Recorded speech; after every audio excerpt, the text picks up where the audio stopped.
Bonjour, je suis Hugues Marek, chef de l'auberge de la Camarette à Perney-les-Fontaines dans le Vaucluse et également conseiller culinaire pour McCormick Food Service, les marques Thai Kitchen, Ducros et Vainé. Pour ce plat du Nouvel An chinois, je vous propose donc de réaliser ce burger à la pâte de curry rouge et sweet chili sauce. Pour commencer, j'ai donc passé au hachoir des blancs de volaille. Je vais maintenant ajouter à cette volaille de la coriandre fraîche. Je vais ensuite ajouter la pâte de curry sur ma volaille hachée et ajouter un peu de gingembre. Bien faire attention de bien incorporer la pâte de curry. Pour m'aider à former ces steaks, je vais utiliser un emporte-pièce. Donc maintenant, on va préparer la garniture de légumes pour venir garnir notre burger. 2 carottes râpées, d'un poivron. On utilisera également un oignon. Assaisonner ces légumes ensuite avec un peu de coriandre fraîche. Citron vert, j'ai préparé le jus et je vais ajouter ma sweet chili sauce. Et je laisse comme ça reposer le temps de mettre mes steaks de volaille à cuire. Je vais finir le burger en réalisant la mayonnaise que je vais assaisonner avec la sweet chili sauce et le citron vert. Je vais donc procéder au montage de mes burgers.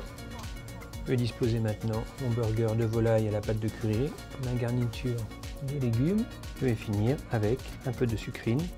Voici donc ce burger thaï à la pâte de curry rouge et à la sweet chili sauce. Je vais l'accompagner de frites de patates douces et du reste de sauce mayonnaise que j'ai parfumée avec la sweet chili sauce. Et maintenant, nous allons réaliser ensemble la crème brûlée au lait de coco vanille bourbon.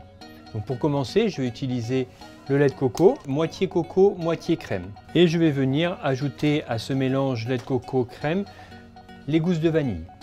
Donc je porte à ébullition, je stoppe le feu, je couvre et je laisse une demi-heure infuser. Maintenant, je vais donc mélanger mes jaunes et mon sucre pour les blanchir. Je vais passer ça au chinois afin de récupérer les gousses de vanille. Voilà, mon mélange est prêt. Je vais maintenant le disposer dans des assiettes ou coupelles à crème brûlée pour le mettre en cuisson. Une température de 100 degrés pendant environ 1 heure. Je vais donc maintenant préparer la mangue qui viendra garnir notre crème brûlée. Une fois cette mangue taillée, je la dispose comme ça dans un petit ramequin et je vais simplement la parfumer avec un peu de cannelle. Les crèmes brûlées sont cuites, je les ai évidemment fait refroidir. Je vais utiliser un sucre cassonade pour les caraméliser. Faire attention de ne pas mettre trop de sucre sur les crèmes brûlées et surtout de bien le répartir. Je vais pouvoir maintenant les brûler.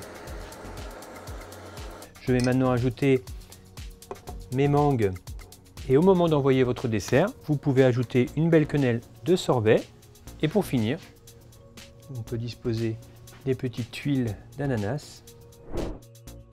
Voici donc quelques conseils d'utilisation et de l'inspiration pour votre menu du Nouvel An chinois.